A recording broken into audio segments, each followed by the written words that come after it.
Guys finally বাইকৰ কাম কৰি আহিলোঁ মৰিগাঁৱৰ পৰা। তো চাব পাৰে আপোনালোকে তেতিয়া ফ্ৰণ্টৰ যিখন নেকি মডগাৰ্ড আছিলে তো গেপছটো ইমানখিনি আছিলে আৰু এতিয়া কিমান হৈ গ'ল চাওক আপোনালোকে।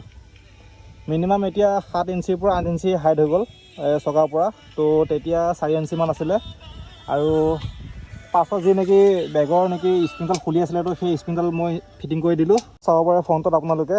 তো এই দুটা ষ্টিকাৰ নাছিলে তো মই এড কৰি দিলোঁ এই দুটা ষ্টিকাৰ। আৰু মোৰ যি নেকি আগৰ স্কুটি আছিলে তো সেই স্কুটিখনতো মই এই ষ্টিকাৰটোকে এড কৰিছিলোঁ। আৰু এইটো হৈছে মোৰ ইউটিউব চেনেলৰ নাম ধন কোঁৱৰ। আৰু এইফালে চাব পাৰে আপোনালোকে ছাইড চিংগামত এটা ষ্টিকাৰ এড কৰিছোঁ বান্দৰৰ পৰা কেনেকৈ মানুহ হৈছে। তো এইখিনি আছিলে কাম। তো আৰু এটা মই কথা আপোনালোকক কৈ আছোঁ যে মোৰ ইউটিউবৰ পৰা অহা যি নেকি পইচা তো সেই পইচাৰ 5 মাহৰ পইচা আজি মই একেলগে উঠাই আনিছোঁ। তো মই আপোনালোকক দেখাই আছোঁ। নাই চাব তো গাইজ চাব পাৰে মোৰ যি নেকি 5 মাহৰ ইউটিউব ইনকাম আছিলে তো এইখিনি হৈছে মোৰ 5 মাহ ইউটিউব ইনকাম। তো মই এইটো ভিডিঅ'তে মই আপোনালোকক কৈ দিছোঁ যে মোৰ চেনেলত গিভআৱে কৰি আছোঁ।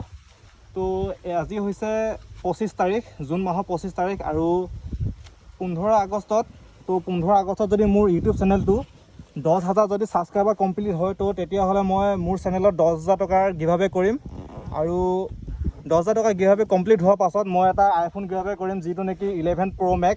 তো আপোনালোকে যদি পাৰ্টিচিপেট কৰিম বুলি ভাবিছে একেবাৰে চিম্পুল হয়। তো গিভআৱেটো পাৰ্টিচিপেট কৰিবলৈ আপোনালোকে কি কৰিব লাগিব মই আপোনালোকক কৈ আছোঁ। এই ভিডিঅ'টো আপোনালোকে এটা লাইক কৰিব লাগিব আৰু এটা কমেণ্ট কৰিব লাগিব আৰু মোৰ যি নেকি ধন কোঁৱৰ ইউটিউব চেনেলটো তো তাতে ছাবস্ক্ৰাইব কৰিব লাগিব।